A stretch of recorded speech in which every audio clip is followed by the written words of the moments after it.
Welcome back to my channel. My name is Laken and I'm going to be doing another favorites video. So I completely forgot that I was doing like favorite books videos like based on genre until like last week. So I'm going to do my favorite romance books today because I thought it would be the perfect month for it.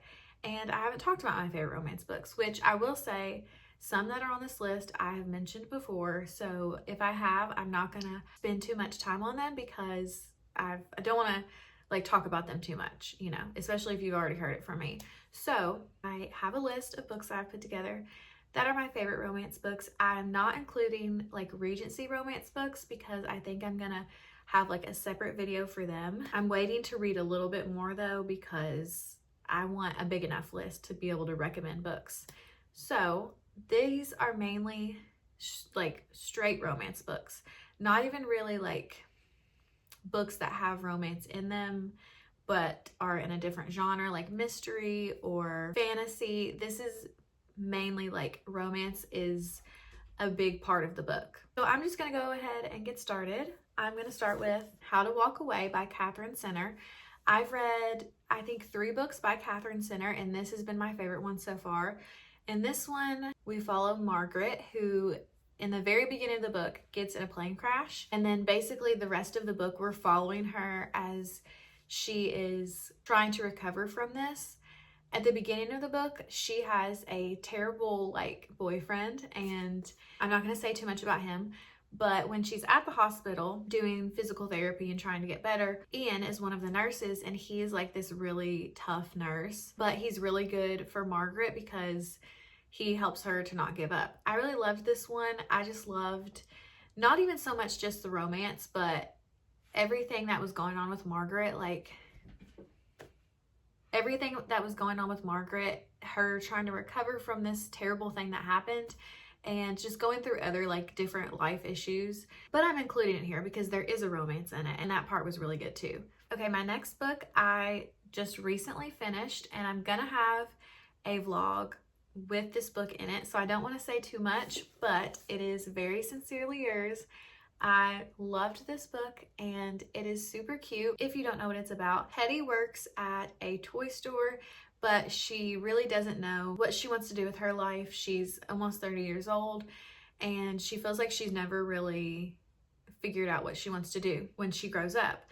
At the beginning of the book, her boyfriend breaks up with her. That's not really a spoiler because it just happens like in the first chapter, and he's actually really terrible. We also follow Everett, who is a children's TV host. He's kind of basically like Mr. Rogers. Teddy really loves watching his show because it's like very comforting to her and is helping her get through this breakup. So one day she decides email Everett like the children do on his show, and sometimes he'll read the emails and like give advice. So even though she's an adult woman, she decides to do that because she doesn't really know what else to do, and she's trying to put herself out there and do things that scare her. So she decides to do that, and then, you know, things happen. The romance in this was so cute. I loved Teddy, I loved Everett, and it was just a really cozy romance. So this one is really perfect for when you're wanting just like a really cute romance book to read. Next 2 books I have are by the same author, so I'm just going to talk about them both. They're both by Sarah Adams. So the first one is The Match, and then I also have The Cheat Sheet. I'll talk about The Match first. I read The Match so long ago. Like when I first discovered Sarah Adams, that was the first book that I read by her, and I loved it so much. It was so funny. The romance was really sweet and cute. I just had the best time with it. Every time I think about that book, I just have really good memories with it. The main girl is in charge of like a therapy dog place that helps people that have seizures, because she also has seizures and she has a therapy dog. And she ends up meeting a client that has a daughter. He is a single father, and then, you know, some romance starts happening there. But I really loved both of the characters, and the romance was really sweet. Like I said, it was also clean. But yeah, I think that was a good place for me to start with her if you're wanting like a really sweet, clean romance. That one was really good. And then with The Cheat Sheet, I remember when I think about reading this, I just remember I smiled so much.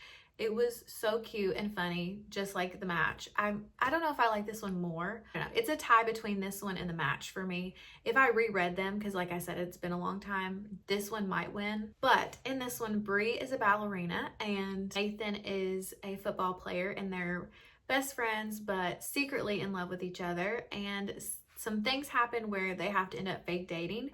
And while they're fake dating, they're both like, you know, they have feelings for each other. This one was also clean. So if you care about that, or if you're looking for a book that it has a clean romance in it. And like I said, this one, I just feel like I had the best time with. I do want to reread it sometime because I just want that feeling again of like just being so happy reading a romance book. The next two books I have are also written by the same author, which is Lia Louis. I have Dear Emmie Blue and then 8 Perfect Hours. I can't remember which one I read first, but we'll start with Dear Emmie Blue. This one is my favorite. This one, Lia Louis's books in general, I really love because it is a romance book, but there's also a lot of other things going on that are very serious, but the romance is also just so good. Emmie has some different things going on in her life right now. She's having some problems with her mom and just her home life and different things like that. But a long time ago, Emmie released a red balloon into the sky, and it had a note in it, or a secret, and this boy finds it, and they strike up like a friendship, and they are friends for many years, like best friends. And I just remember I loved this love story. I loved the main male character. He was so sweet, but Emmie is actually in love with him from the very beginning. Like, we find this out. And Lucas is his name. He is telling her like he's about to get married. So it's almost like a best friend's wedding type of trope, because she's secretly in love with him. She's his best friend. He's, you know, wanting her to be such a big part of his wedding. And again, she has different things going on in her life as well on top of all this. I love Emmie. I loved the friendships in this, and it was just so good. And honestly, as I was looking through this book, like trying to refresh my memory on it, it made me want to reread it right now. So this one, one of my favorite books ever. And then with 8 Perfect Hours, Noelle ends up getting trapped in her car in like a big blizzard for like 8 hours. And she ends up meeting this man named Sam, who is in the car like near her.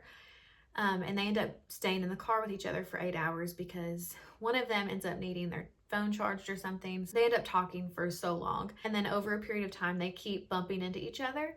This one also just the same kind of like feel of Dear Emmie Blue, because the romance so good in this, but also like everything, there's other issues going on that are more serious that Noelle is dealing with. And I will say also, like, I can't remember with this one, but I know with this one, when I finished it, it was one of those books that I just hugged. Like, I loved it so much.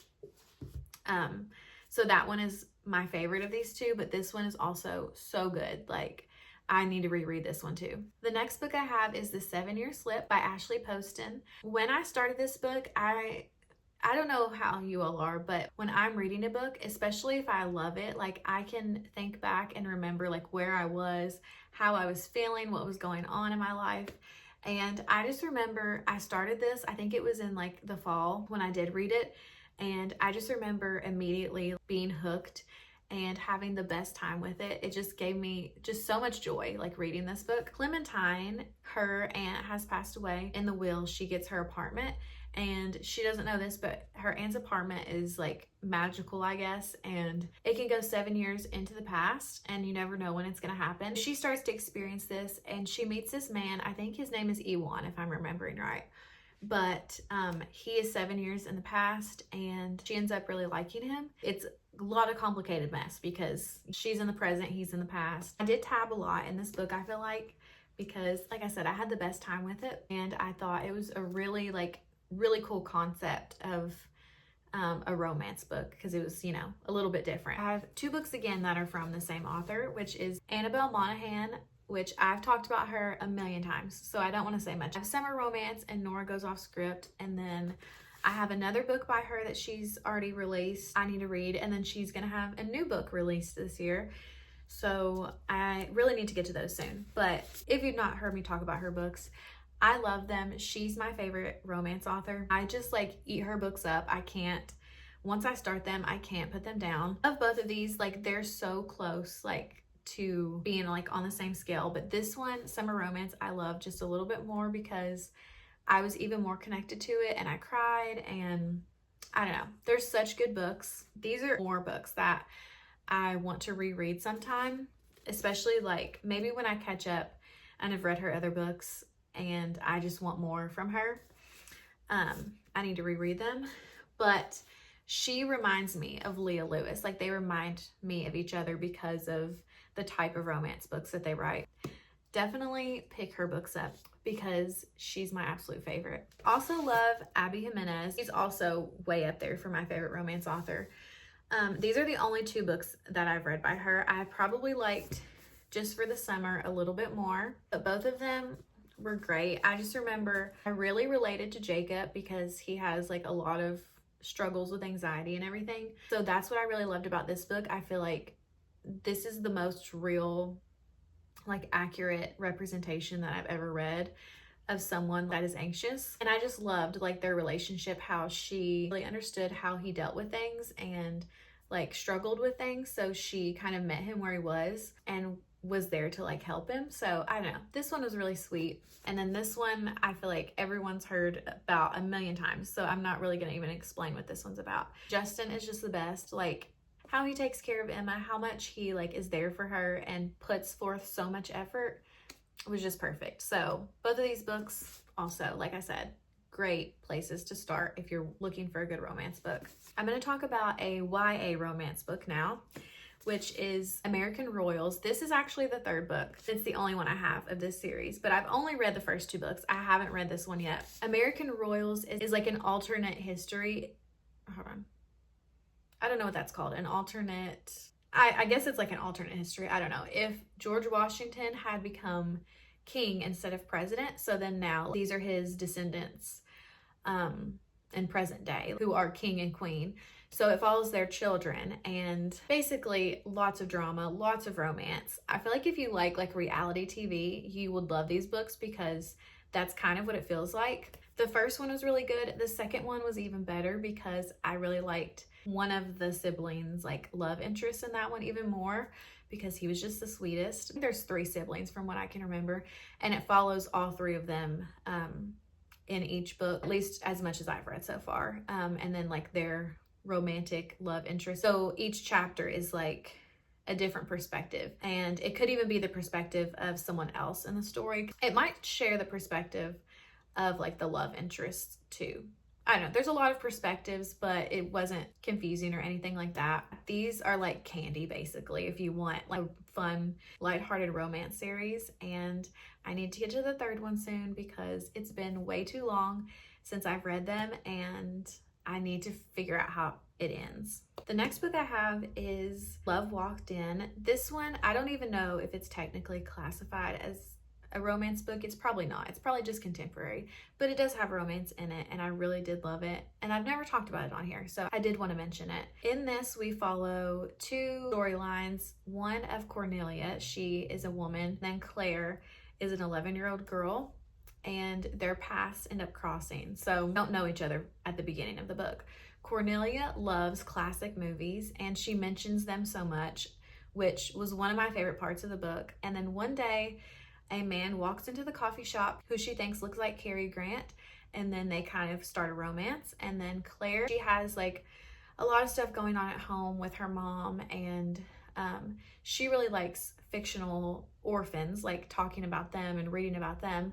So I really loved that part of the story also. Like I said, Cornelia and Claire's paths cross, so it is much more of a serious book, but there is a romance in it. I read this one a long time ago, so I can't say a lot about it, but I do remember it's one of my favorite books and the characters just felt so real in it. I would highly recommend that book. And then the last one I have is one I've talked about many times before also, and that is Drinker of Ink by Shannan Castleton. If you pick any of these books up, then I would say please pick up Drinker of Ink. It was my favorite book last year. It's one of the best romance books ever, like probably my favorite. It's a story about Vivian, and this takes place in the 90s in California. Vivian is going to college there. She is from New York, And actually, technically, I think she's from Paris, but she grew up in New York. But again, now she's in college. She is very homesick, misses her family, is like really an introvert, and is kind of having a hard time because she doesn't really have any friends there. She's not someone that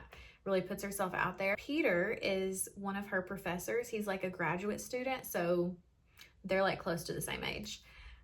But she immediately like has a crush on him, and he is her poetry professor. It follows like them and their interactions in college, and it is just the sweetest love story. It's actually like Vivian's diary basically that you're reading, which made me love it even more. But I highlighted so much in that book. The writing was beautiful, the story was beautiful, and I could not get enough of it. I don't own the physical copy, but one day I will, because I want to reread it and I want to highlight everything I did on my Kindle and like display it, because it is just my top tier book. I remember so many moments of like my heart felt like it was just going to burst out of my chest because I loved it so much and I just had so much joy. But that is the last book that I have to recommend. I hope you found maybe a new book that you haven't heard of before, or one that wasn't on your list before, but now you want to pick it up. If you have any romance books that you would like to recommend me based on like what you've seen that I like, please let me know in the comments. I don't feel like I read a ton of romance books, especially through the year, mainly in the summer, but I need some more because I feel like it can be hard for me to find one that I really love. You can probably tell I like ones that aren't just super like heavy on the romance or just super cheesy. I like when they have more going on in the story most of the time. Like sometimes, like I said, I like a cute, fun romance, but a lot of the times I like for there to be a little bit more going on, and romance is a part of the story. If you have any recommendations for me, let me know. If you've made it to the end of the video, I really appreciate you being here and listening to me talk about books. Thank you for watching, and I will see you next time.